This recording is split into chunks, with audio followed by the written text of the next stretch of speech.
Hello everyone, welcome back to the channel. आज बहुत important topic को डिस्कस करने वाले हैं। मिसलिनियस टॉपिक में सबसे पहला टॉपिक है हमारा स्वीज बॉल। अगर हम बात करें, सबसे पहला टॉपिक है हमारा बॉल्स। तो बॉल्स में भी हम सबसे पहले किसके बारे में बात करने हैं? स्वीज बॉल के बारे में बात करने वाले हैं, या फिर इसको हम गेट बॉल भी बोलते हैं, गेट बॉल भी बोलते हैं। डिफरेंट डिफरेंट नाम से भी इनको पूछा जाता है। गेट बॉल भी बोलते हैं और इन्हें हम क्या बोलते हैं? Shutter ball. शटर बॉल भी बोलते हैं। तो इन्हें क्या क्या बोला जाता है? गेट बॉल, शटर बॉल और हमारा स्विस बॉल। तो अगर इसकी बात की जाए तो बॉल बेसिकली हमारा कब यूज किया जाता है? जब हम पाइप और वो पूरा कनेक्शन बनाते हैं, जब हमारा ट्रीटमेंट वाटर प्लांट के लिए, या फिर आप देख लो जो हमारा सीवेज वाटर प्लांट, सीवेज के लिए जो ट्रीटमेंट के लिए जाना वाला होता है पानी, तो वहां पर जो हमारा पूरा कनेक्शन है, वहां पर जो हम पाइप्स हो गए, मेन्स हो गए, पंप्स हो गए, तो वहां पर हमारे ये बॉल्स का टॉपिक आता है। तो बॉल्स की अगर हम बात करें, स्विस बॉल्स का यूज किया जाता है। ये क्या करता है? रेगुलेट करता है। क्या करता है? ये रेगुलेट करता है हमारा फ्लो ऑफ वाटर।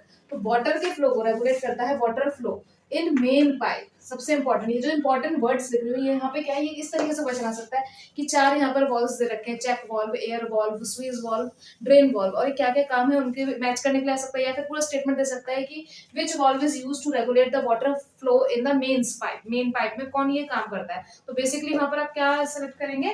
जो हमारा स्वीज वॉल्व है, या फिर गेट वॉल्व है, या फिर शटर वॉल्व है। तो यहाँ पे ये करता है रेगुलेट वाटर फ्लो इन मेन पाइप। जो मेन पाइपलाइन होगी हमारी, मेन जो पूरा सप्लाई करती है वहां पर हम यूज करते हैं अपना ये स्विच वॉल्व या फिर शटर वॉल्व। अब बेसिकली अगर इसकी बात की जाए तो ये ऑटोमेटिक वॉल्व नहीं, ये हमारा मैनुअल वॉल्व है। मैनुअल वॉल्व की तरह बिहेव करता है। फिर मैं हम एक और वॉल्व की बात करें, जो दूसरा वॉल्व है वो हमारा हो जाएगा एयर वॉल्व। एयर वॉल्व या air reflex valve, air reflex valve. अगर इसकी बात करें तो ये बेसिकली क्या होता है? जब हमारा वाटर फ्लो कर रहा होता है, जो हमारा वाटर फ्लो कर रहा होता है पाइपलाइन में, वाटर फ्लो कर रहा होता है, तो उसके साथ कुछ एयर पार्टिकल्स भी होते हैं। अब एयर पार्टिकल्स ज्यादा होने की वजह से क्या देखने को मिलेगा कि आपको बैकवर्ड प्रेशर ज्यादा देखने को मिलेगा। बैकवर्ड प्रेशर ज्यादा होने की वजह से ब्लॉकेज होने को मिलेगा। तो पहली बात, जब वाटर फ्लो कर रहा है तो उसमें कुछ एयर पार्टिकल्स होंगे। एयर पार्टिकल होने की वजह से क्या होगा कि बैकवर्ड प्रेशर ज्यादा हो जाएगा, और वो लीड क्या करेगा, क्या उसके वजह से हो सकता है, हमें देखने को मिलेगा कि ब्लॉकेज हो सकती है, ब्लॉकेज देखने को मिल सकता है। तो अभी यहाँ पर क्या है कि हमें एयर को रिमूव करना पड़ेगा। तो एयर को रिमूव करना पड़ेगा तो हम यहाँ पे क्या कहाँ पे यूज करेंगे? बेसिकली ये हम अपस्ट्रीम में यूज करते हैं, अपस्ट्रीम पार्ट यूज करते हैं। सपोज जैसे कि यहाँ पे हमारा ये कनेक्शन है, ये कनेक्शन है हमारा, तो यहाँ से हमारी पाइप कुछ इस तरीके से जा रही है, इस तरीके से जा रही है। तो यहाँ पे जो समिट पॉइंट होता है, समिट पॉइंट होता है, वहां पर हमारा गेट वॉल्व भी यूज किया जाता है। और जो समिट पॉइंट के अपस्ट्रीम में हम यूज करते हैं एयर वॉल्व। तो यहाँ पे हमारा क्या हो जाएगा? एयर वॉल्व यूज हो गया। और जो हमारा समिट पॉइंट होता है वहां पर हमारा कौन सा वॉल्व यूज हो गया? गेट वॉल्व या फिर हमारा स्विस वॉल्व। अगर हम बात करते हैं, एक और होता है हमारे पास, होता है जो चेक वॉल्व होते हैं। अगर एक और वॉल्व की बात की जाए, ये एयर वॉल्व का क्या काम है? ये वो एयर को रिमूव करने के काम आता है। एयर को रिमूव करता है क्योंकि इसकी वजह से हमें ब्लॉकेज देखने को मिल रही थी। वहीं पर अगर हम एक और की बात करें, वो है हमारा चेक वॉल्व। चेक वाल्व की अगर बात की जाए तो ये क्यों प्रोवाइड किया जाता है? चेक वाल्व की बात की जाए तो ये बेसिकली हमारी पंप मेन जो होती है, पंप मेन पाइपलाइन जो होती है, पंप मेन पाइपलाइन होती है, वहां पर मोस्टली प्रोवाइड किए जाते हैं। क्यों? क्योंकि अगर जैसे सोर्स है, सोर्स है हमारे पास, सोर्स से हम पंप आउट करके वाटर को निकाल रहे हैं। तो अब हमारे पास क्या होता है कि ये जो हमारी चेक वाल्व होती है, या फिर जो इसकी अगर फंक्शन की बात करें, तो हमने जब पंप आउट करके वाटर निकाला, अब हम इसे पाइपलाइन के थ्रू भेज रहे हैं, जो भी हमारा डेस्टिनेशन पॉइंट है वहां पर भेज रहे हैं। अब क्या होगा, जब हमने पंप बंद कर दी तो वाटर वापस आके स्ट्राइक ना कर जाए पंप पे, तो हम यहाँ पर क्या लगाते हैं? चेक वाल्व लगाते हैं। तो ये वाटर को स्टॉप करने के लिए, कि वाटर एक ही डायरेक्शन में मूव करे, कि वाटर जो है वो वन डायरेक्शन में मूव ही करे, वन डायरेक्शन मूवमेंट। तो वन डायरेक्शन में मूव करे बेसिकली, इसी वजह से हम इसको चेक वाल्व को लगाते हैं। जहां पर हमारा पंप वाला पूरा सिस्टम होता है, वहां पर इसको यूज किया जाता है, जो हमारा चेक वाल्व होता है। एक और होता है हमारा ड्रेन वाल्व। जैसे अगर सबमिट पॉइंट पर हमने गेट वाल्व लगाया, वैसे हमारा एक और होता है ड्रेन वाल्व। अगर हम इसकी बात करें, ड्रेन वाल्व की बात करते हैं, तो ये बेसिकली आप नाम से समझ सकते हो। एक तो ये हमारा जो हमारी पाइपलाइन होती है उसके आउटलेट की तरफ, एंड की तरफ, या फिर हमारा जो नीचे पॉइंट होगा, जो हमारा बिल्कुल जो हमारा डाउन पॉइंट होगा, वहां पर हम इसको यूज करते हैं ड्रेन वॉल्व को। नाम से समझ में आ रहा है कि कुछ वॉश आउट करने के लिए, इसलिए इसका एक और नाम होता है वॉश आउट वॉल्व। तो ड्रेन वॉल्व बोल लो या फिर वॉश आउट वॉल्व बोल लो, तो ये बेसिकली वॉश आउट करने के लिए, कुछ चीजों को निकालने के लिए हम ड्रेन वॉल्व को यूज करते हैं। तो वो क्या हो सकता है? हमारे जो सेंड पार्टिकल्स है, सिल्ट पार्टिकल्स जो जमा हो गए हैं, हम चाहते हैं कि वो वॉश आउट हो जाए, तो उसके लिए हम कौन सी वॉल्व को यूज करते हैं? ड्रेन वॉल्व को यूज करते हैं। एक और वॉल्व होती है जो है हमारी butterfly valve, one of the most important, butterfly valve. अब अगर इसकी बात की जाए तो जो हमारा फंक्शन स्वीज वॉल्व का था मेन पाइपलाइन में, स्वीज वॉल्व का या फिर गेट वॉल्व का जो फंक्शन हमारा मेन पाइपलाइन में था, वही फंक्शन, सेम फंक्शन, कि वाटर के फ्लो को रेगुलेट करना। बटरफ्लाई वॉल्व का काम क्या है? वाटर के फ्लो को रेगुलेट करना, यही उसका सेम फंक्शन है, लेकिन कहाँ पे?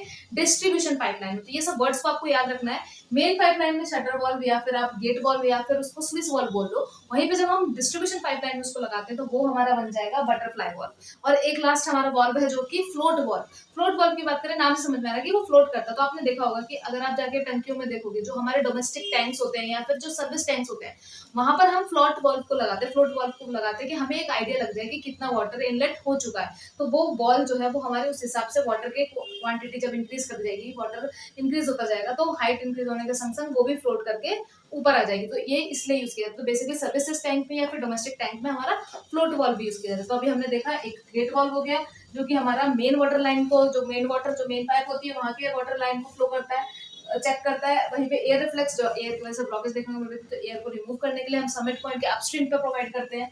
चेक वॉल्व का क्या काम है कि एक ही डायरेक्शन में हमारा वाटर मूव करे, वापस बैक लौट के ना आए। ये भी हमारा ऑटोमेटिक वॉल्व है, बटरफ्लाई वॉल्व। ड्रेन वॉल्व को देखा हमने, जो हमारे सारे सिल्ट और सेंट को ड्रेन ऑफ करता है, वो हमारा ड्रेन वॉल्व का काम है। अब हम डिफरेंट टाइप्स ऑफ पाइप्स के बारे में डिस्कस करेंगे। डिफरेंट टाइप्स ऑफ पाइप्स जो हमारे यूज करते हैं कनेक्शंस में, इन पे भी एक क्वेश्चन आ जाता है। तो तीन तरीके के पाइप्स, और भी तरीके के पाइप है लेकिन इन तीन तरीके के पाइप्स के बारे में पूछा जाता है मोस्टली। तो अगर सबसे पहले हम बात करें तो वो है हमारा कास्ट आयरन पाइप। तो पहली पाइप की अगर हम डिस्कस करेंगे वो है हमारा कास्ट आयरन पाइप। वहीं पे बीच में हम रख देते हैं आरसीसी पाइप को, आरसीसी की पाइप, और एक और तरफ हमारा आ जाएगा स्टील की पाइप। ये तीनों ही पाइप के बारे में सबसे ज्यादा एग्जाम में पूछा जाता है। तो अगर हम कास्ट आयरन पाइप की बात करते हैं, स्ट्रॉन्ग है, ड्यूरेबल है।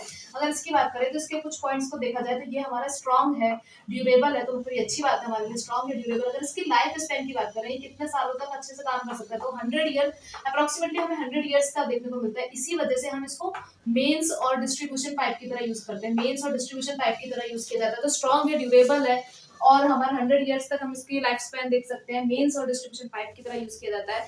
फिर वहीं पर अगर हम बात करें तो ये हमारा जो कंप्रेसिव स्ट्रेंथ है, कंप्रेसिव स्ट्रेंथ जो है उसको अच्छे से हैंडल कर लेता है, कंप्रेसिव स्ट्रेंथ जो है उसको हैंडल कर लेता है, कंप्रेसिव प्रेशर जो लगता है। लेकिन कितना तक ही ले सकता है ये, अगर हमारा 700 किलो न्यूटन पर मीटर स्क्वायर से ज्यादा होता है तो ये नहीं हैंडल कर पाएगा।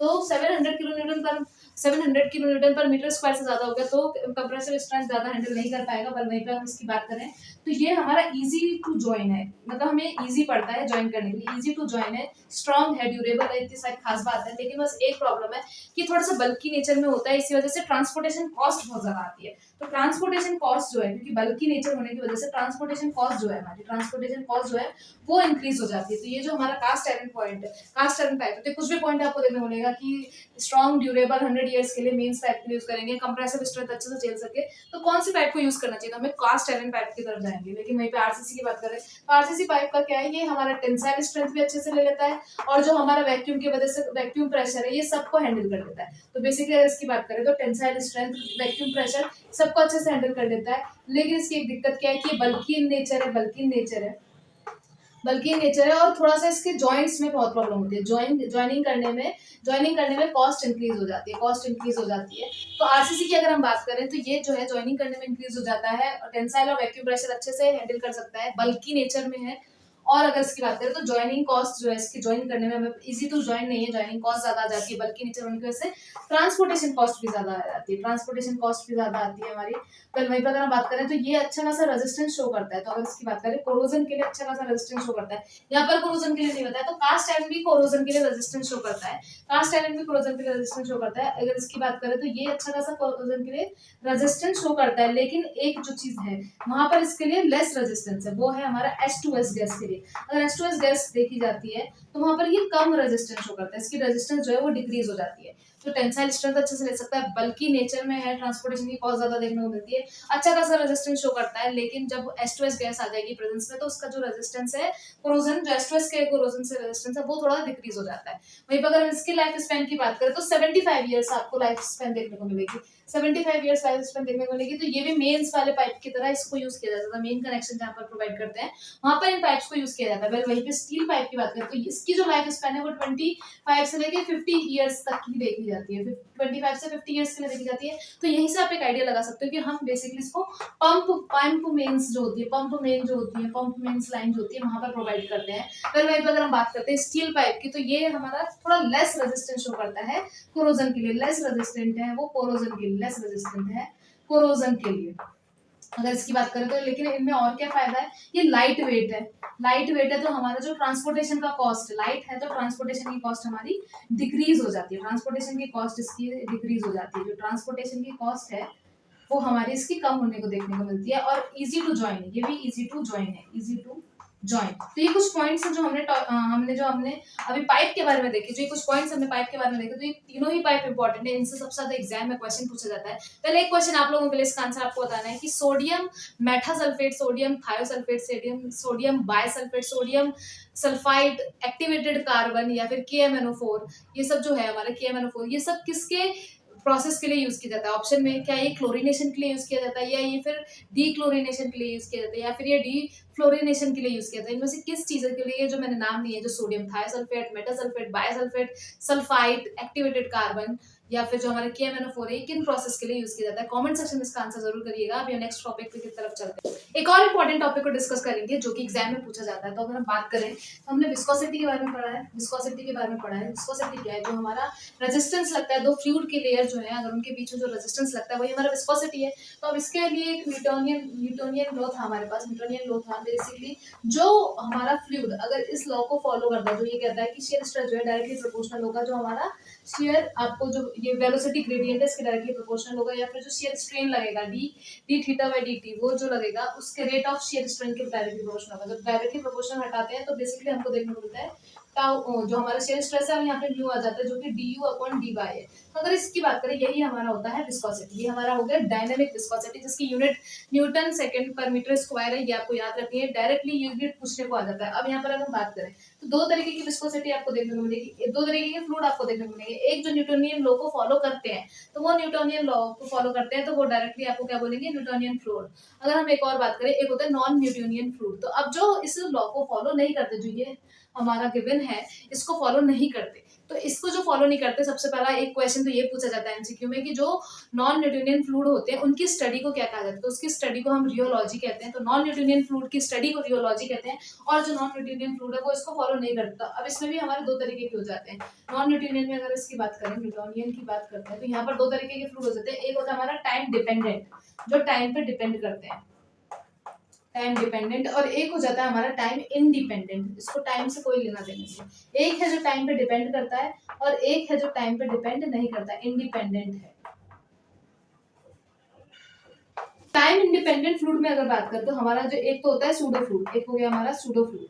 जो सूडो फ्लूइड होता है इसको हम शेयर थिनिंग फ्लूइड भी बोलते हैं, शेयर थिनिंग फ्लूइड भी बोलते हैं। और वहीं पे अगर हम बात करें, यहाँ पर जो है हमारा डायलेटरिन फ्लूइड, ये हमारा टाइम इंडिपेंडेंट में आ जाता है। डायलेटरिन फ्लूइड की अगर बात करें, फ्लूइड की बात करें, तो ये हमारा शेयर थिकनिंग फ्लूइड होता है, शेयर थिकनिंग फ्लूइड। अगर इसकी बात करें तो ये हमारा शेयर थिकनिंग फ्लूइड हो गया। वहीं पे टाइम डिपेंडेंट, जो डिपेंडेंट है वो हमारा रियोफैटिक फ्लूइड हो गया। एक हो जाता है हमारा थिक्सोट्रॉपिक फ्लूइड। तो ये जो है हमारा थिक्सोट्रॉपिक फ्लूइड है। तो यहाँ से एक डायग्राम है, वो बहुत इंपॉर्टेंट है, पूछा जाता है। तो डायग्राम को जिस तरीके से बनाते हैं, एक तरफ होता है हमारा du/dy, मतलब क्या है? ये हमारा वेलोसिटी ग्रेडियंट, ये क्या है? हमारा वेलोसिटी ग्रेडियंट। और यहाँ पर होता है हमारा टाउ, जो कि हमारा शेयर स्ट्रेस, ये क्या है? हमारा शेयर स्ट्रेस। अगर हम इसकी बात करते हैं, शेयर स्ट्रेस और जो हम वेलोसिटी ग्रेडियंट की डायग्राम की बात करते हैं, तो जो हमारा न्यूटोनियन लॉ को फॉलो करता है, जो न्यूटोनियन लॉ को फॉलो करता है, जो इस वाले फॉर्मूले पे चलते हैं फ्लूइड, इसको बोलते हैं न्यूटोनियन लॉ। अब इसी पे हमारा जो टाइम इंडिपेंडेंट है, जो टाइम पे डिपेंडेंट नहीं है, यहाँ पर ये हमारा हो जाता है, ये वाला फ्लूइड क्या हो जाएगा? हमारा डायलेटरिन फ्लूइड, जो हमारा शेयर थिकनिंग फ्लूइड है। ये वाला फ्लूइड क्या हो जाएगा हमारा? जो ये ग्राफ को फॉलो करता है, ये हो जाता है हमारा स्यूडो फ्लूइड। स्यूडो फ्लूइड के एग्जांपल क्या हो सकते हैं? जैसे ब्लड हो गया, मिल्क हो गए। तो एग्जांपल्स भी याद रखना, ब्लड हो गया, मिल्क हो गया, ये स्यूडो फ्लूइड का हो गया, ये न्यूटोनियन फ्लूइड है। वहीं पर अगर हम बात करते हैं, ये होता है हमारा बिंगम फ्लूइड, ये होता है हमारा बिंगम फ्लूइड। अगर बिंगम फ्लूइड की बात करें तो बेसिकली क्या है कि इनमें हमें कुछ इनिशियल स्ट्रेस देना पड़ता है इसकी यील्ड के लिए। तो जो इनिशियल स्ट्रेस हमें प्रोवाइड करना है, जैसे टूथपेस्ट है, जब ढक्कन खोलते हो तो टूथपेस्ट अपने आप तो बाहर आने नहीं लगता, तो हमें कुछ इनिशियल प्रेस करना पड़ता है, इनिशियल प्रेशर देना पड़ता है, तो इनिशियल स्ट्रेस देना पड़ता है, उसको हम बोलते हैं बिंगम फ्लूइड। तो बेस्ट एग्जांपल तो हमारा हो गया टूथपेस्ट एग्जांपल, तो ये हमारा है बिंगम फ्लूइड। अगर इसकी बात करें, जो ये वाला फ्लूइड होता है, ये होता है हमारा रियोफैटिक फ्लूइड। और इसकी बात करते हैं तो ये होता है हमारा थिक्सोट्रॉपिक फ्लूइड। अगर इसकी बात करते हैं, ये होता है हमारा थिक्सोट्रॉपिक फ्लूइड। अगर हम इसकी बात करते हैं, यहाँ पर जो रियोफैटिक है, इसकी जो एन की वैल्यू होती है वो ग्रेटर देन 1 होती है, और इसकी जो एन की वैल्यू है वो लेस देन 1 होती है। इसी बात पे क्या डिपेंड करता है कि अगर शेयर स्ट्रेस बढ़ेगा तो जो इसकी वैल्यू है वो हमारी जो विस्कोसिटी है रियोफैटिक की, वो भी इंक्रीज होगी। और शेयर स्ट्रेस अगर हमारा बढ़ेगा तो थिक्सोट्रॉपिक की जो वैल्यू है, जो थिक्सोट्रॉपिक की विस्कोसिटी है, वो हमारी डिक्रीज हो जाएगी। अब जो हम टॉपिक देखने वाले हैं उससे तो क्वेश्चन आना कंपलसरी है। तो बोक्स कंपाउंड के बारे में हम डिस्कस करेंगे। बोक्स कंपाउंड हमारे चार तरीके के बोक्स कंपाउंड है। एक है हमारा C2S, एक है हमारा C3S, एक होता है हमारा C4AF और एक होता है हमारा C3A। तो अगर हम इसकी बात करें तो सबसे पहले तो ये नाम पे ही पूछा जाता है। अगर C3S की बात करें तो ट्राई कैल्शियम सिलिकेट, ये डाई कैल्शियम सिलिकेट। फिर वहीं पर अगर हम इसकी बात करते हैं, ये हो गया ट्राई कैल्शियम एल्यूमिनेट, और ये टेट्रा कैल्शियम एल्यूमिनेट फेराइट। अगर ऐसे बात करी जाए तो इसको बोला जाता है, जो C3S होता है उसको बोलते हैं हम एलाइट, C2S को बोलते हैं हम बेलाइट, ये नाम बहुत इंपॉर्टेंट है, पूछे जाते हैं। C3A को बोला जाता है सेलाइट, और ये हमारा C4AF एफ वैसे के होने की वजह से इसको बोला जाता है फेलाइट। फिर वहीं पर अगर हम बात करते हैं C3S की बात करते हैं, ये सबसे ज्यादा स्ट्रेंथ प्रोवाइड करता है, सबसे ज्यादा जल्दी हार्डनिंग प्रोवाइड करता है। तो इसकी जो है हमारी हाइड्रेशन बहुत जल्दी देखने को मिलती है, 7 से 14 डेज के अंदर इसकी हाइड्रेशन हो जाती है। तो अगर C3S की बात करें तो 7 से 14 डेज के अंदर हाइड्रेशन देखने को मिलती है। ये अर्ली स्ट्रेंथ के लिए रिस्पॉन्सिबल है, इसका नाम ही एलाइट अर्ली स्ट्रेंथ के लिए रिस्पॉन्सिबल है। सबसे ज्यादा परसेंटेज में प्रोवाइड होता है, करा जाता है, 45% के अराउंड इसको देखा जाता है।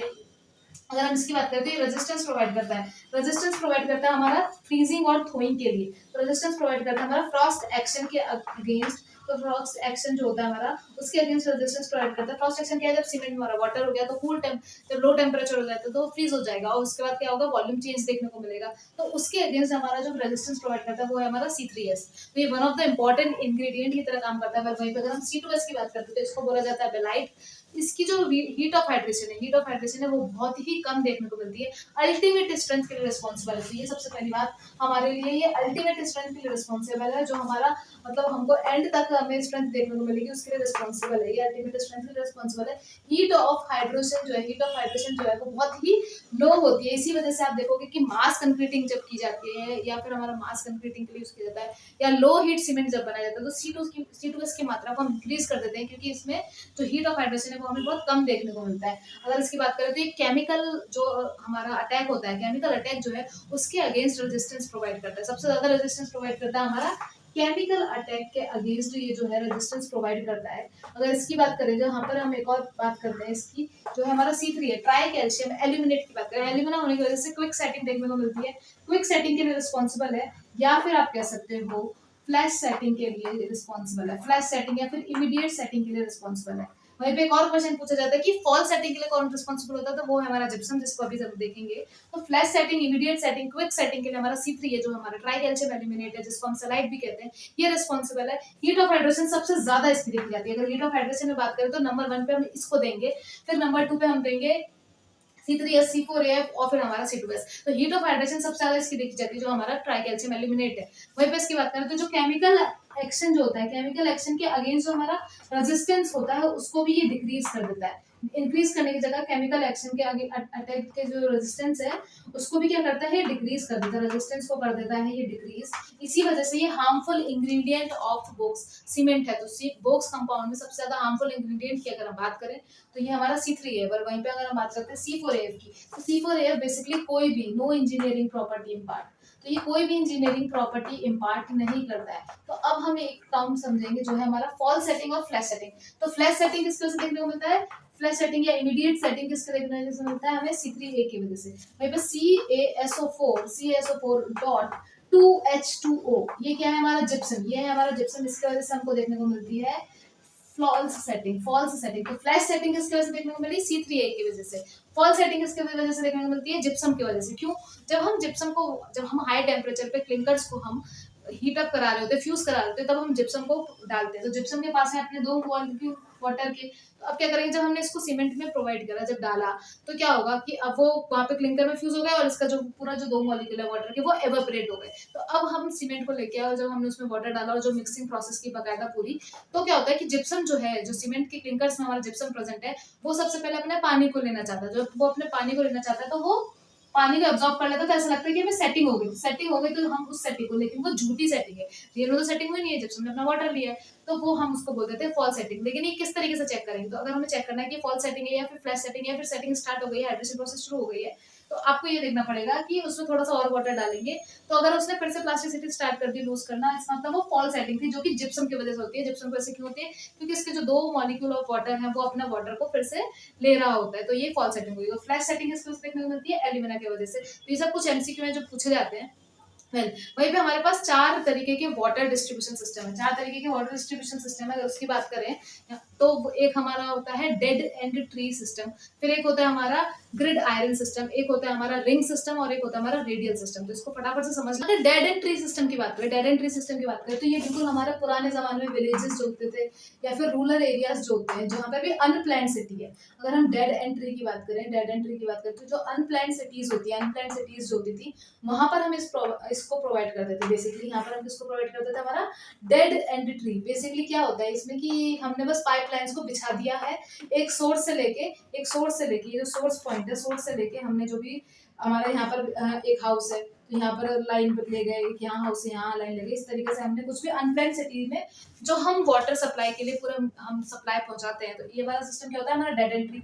इसमें एक ही एडवांटेज ये है कि हमारा जो कॉस्ट है वो कम लगता है, क्योंकि इसमें नंबर ऑफ जो हमारे वॉल्स होते हैं या फिर जो हमारे कनेक्शंस के लिए यूज होती हैं, सिस्टम जो यूज होता है वो बहुत कम यूज होता है, तो इस वजह से जो इसकी कॉस्ट है वो कम हो जाती है। लेकिन इसके साथ दिक्कत ये है कि किसी दिन कहीं पे फायर ब्रेकआउट हो गया या फिर जहाँ पर हमें ज्यादा वाटर की रिक्वायरमेंट, तो हम इस पाथ को यूज नहीं कर सकते। या सपोज यहाँ पर अगर कोई प्रॉब्लम हो गई तो ये एक ही पाथ है जो उस पर्टिकुलर चीज को फॉलो करता है, तो हम वाटर को कहीं से भी घुमाकर दूसरी जगह पे पहुंचा नहीं सकते। तो दूसरा कोई वे नहीं है सेम जगह पे पानी पहुंचाने का, तो इसी के लिए अब हमने निकाला grid iron system. Grid iron system की अगर हम बात करें, ग्रिड आयरन सिस्टम को रेक्टिलिनियर सिस्टम भी बोला जाता है।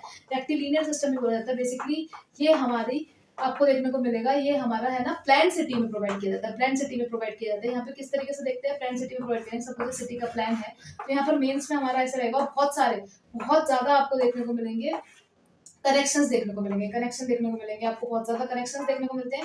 इसी वजह से ही कॉस्टली है। लेकिन इसका एडवांटेज क्या है कि सपोज कहीं पे ये पानी, ये यहाँ पर हमें ये वाला रास्ते से पानी नहीं आ सकता, तो अब यहाँ से पानी आ सकता है, घूम के इधर से पानी आ सकता है। तो ये है कि अगर कोई सिस्टम बीच का पूरा खराब हो गया तो हम उस वहां पर पानी दूसरी जगह से रोटेट करके पहुंचा सकते हैं। यहाँ पर हमारा जो नंबर ऑफ कनेक्शन है वो बहुत ज्यादा है। अगर कहीं पे मुझे सपोज यहाँ पर फायर ब्रेकआउट हो गया तो मैं और जगह की जो पाइप्स है वहां पर हमने वॉल्स प्रोवाइड किया और सिस्टम प्रोवाइड किया, वहां पे स्टॉप करके सारे वाटर को एक्यूमुलेट करके मैं इस वाले एरिया में पहुंचा सकती हूँ। तो ये हमारा बेसिकली प्लान सिटी में देखने को मिलता है। आजकल जितनी भी सिटी जैसे चंडीगढ़ हो गई, वहां पर ये आपको चंडीगढ़ वहाँ पे ग्रिड आयरन या फिर रेक्टिलिनियर प्लान सिटीज में आपको ये वाला पूरा सिस्टम देखने को मिलता है। एक और सिस्टम होता है जो कि हमारा रिंग सिस्टम, वो भी सब पार्ट है इस ग्रिड आयरन सिस्टम का। रिंग सिस्टम में क्या होगा, जो पूरी पेरीफेरी है, जो हमारा वर्ड आपको पकड़ना है, वहाँ पे लिखा होगा स्टेटमेंट में पेरीफेरी के अराउंड, तो जो हमारी पूरी पेरीफेरी है इसके अराउंड हम अपनी मेन पाइपलाइन बिछा देते हैं और उससे फिर हम अंदर जो है पूरी सिटी है वहां पर हम उससे वाटर के कनेक्शन को पहुंचाते हैं। तो रिंग सिस्टम में क्या होता है, पेरीफेरी के अराउंड हमने मेन पाइपलाइन पहुंचा दी और फिर हमने वाटर के अराउंड अंदर पहुंचाया सिटी में।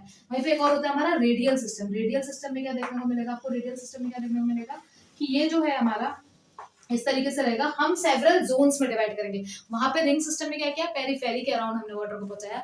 रेडियल सिस्टम में क्या करेंगे, हम सेवरल जोन्स को डिवाइड करेंगे। फिर यहाँ पर हम एक सेंटर में मेन सप्लाई, ये जो डार्क सर्कल से दिखाया जा रहा है, ये सेंटर में मेन सप्लाई रखेंगे और फिर उसके बाद हम ऐसे सप्लाई को पहुंचाएंगे। तो उसके बाद हम अपने सब लेटरल्स बिछाएंगे, तो उससे हम अपने सप्लाई को पहुंचाएंगे। तो ये भी एक ग्रिड आयरन का सब सिस्टम है। तो ये सब जो सिस्टम है ये हमारे प्लान सिटीज में यूज किए जाते हैं। ये जो हमारा ग्रिड आयरन सिस्टम था ये हमारा रूरल एरियाज में यूज किया जाता है। आप तो यूज नहीं करते क्योंकि इसका कोई एडवांटेज नहीं है, बस कॉस्ट बच जाती है और कोई एडवांटेज नहीं देखने को मिलता।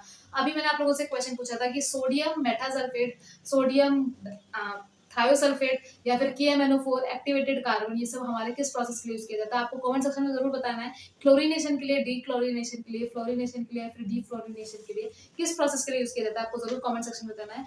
आई होप आप लोगों को मजा आया होगा। नेक्स्ट टॉपिक किस पे बनाया जाए जरूर कमेंट सेक्शन में बताइएगा। Thank you so much for watching, like and subscribe our channel.